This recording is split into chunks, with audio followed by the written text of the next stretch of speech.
If you ever considered building your personal brand, you might agree that it can sometimes feel like finding your voice in a room full of loudspeakers.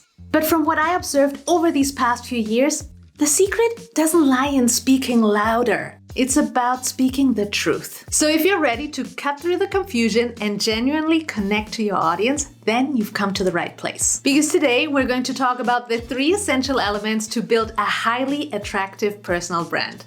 Let's get right to it. Okay, so the first element is being consistent. Okay, let's get real here for a moment. Being on social media can sometimes feel like being in the world's most crowded circus. Everyone's kind of yelling, "So pick me. Choose me." And trying to shine on every platform at once kind of feels like juggling plates while riding a unicycle. I've been there and I felt this overwhelm myself, thinking how the heck would I keep up with all these posts and these tweets? So the hot question is, do we really need to be everywhere? Or is it about making an impact where it matters the most? So before you go down the rabbit hole of online courses or worst, analysis paralysis, let's get back to basics, because consistency is not only about being on social every day. Especially in the beginning, when you have less resources, consistency should be about showcasing consistent values, messaging, and a consistent voice. And your voice, well, you find it by using it. If you've got something to say, start saying it. Find out what resonates and what doesn't, and adjust as you go. Instead of trying to be on every podcast, write out all these blog posts and reply to every tweet, try being on one platform that most resonates with your brand. After being on different platforms for a while, I decided to be on YouTube first, and that has to do with the longevity of the content and the fact that I find more creatively minded people on the platform. So, find yours, nail it down, and begin mastering it. And if consistency keeps you up at night, there's one tool I can share with you that will take off the pressure and gets you moving towards your goal. And I call this one the consistency scale. Think about it as your brand's roadmap towards consistency. Scoring 10 means you're everywhere you want to be and you're killing it. Starting at 1 means you're setting the foundation. Hitting 4 or 5 means you've mastered a platform.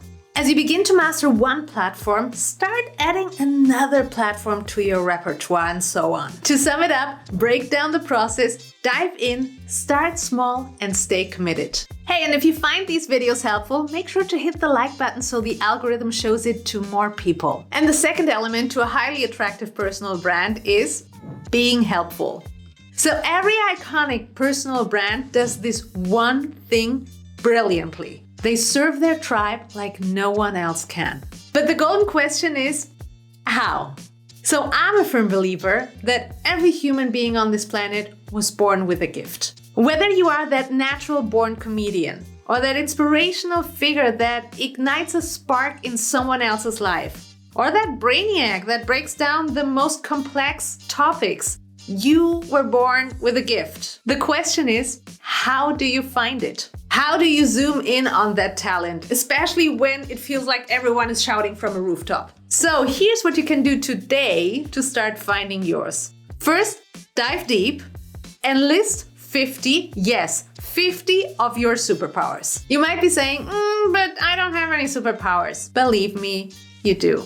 Start writing and get over the first 10. These are the most obvious ones. Once you've done that, get an outside perspective. Ask your mentors, your colleagues, your Instagram fam. What do they think makes you, well, you? Combine your deep dive with their raw insight and you're set to make your unique qualities stand out.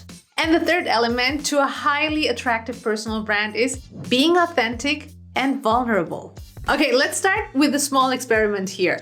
If you take a scroll on Instagram, what is the first thing that you see? All I do is win, win, win, no matter. And look, I get it. Having grown up in Germany, the country of perfectly engineered cars and machinery, I felt that everything's perfect over here vibe from an early age on. It's easy to fall into that flex of achievements and sweep all of your struggles under the rug. But the problem is, if we play that game, then we leave out the stuff real connections are made of. Because brand building is about building a relationship. And if you're into some brainy backup, there are studies by people like Irvin Altman and Dallas Taylor that talk exactly about this. They point out that the best, most stickiest relationships are built when you show your highs, your lows, and everything in between. So here's the tea for you. Connection is not about the shiny trophies on your shelf. It's about rolling up your sleeves, showing those scars, and saying, yeah, that happened too. It's real, it's relatable, and it makes you very attractive. You guys, we covered a lot today, but one last nugget before we sign off. Everything that I shared with you today was either part of my journey or that of one of my clients. And my biggest takeaway: things don't always go as planned. Real growth starts to happen when you give yourself permission to mess up once in a while. So embrace those early slips and mistakes. That's exactly where real transformation starts to happen. Hey, and if you want to learn more about personal branding, make sure to check out this playlist right here. Take care, and I'll catch you guys next time. Bye.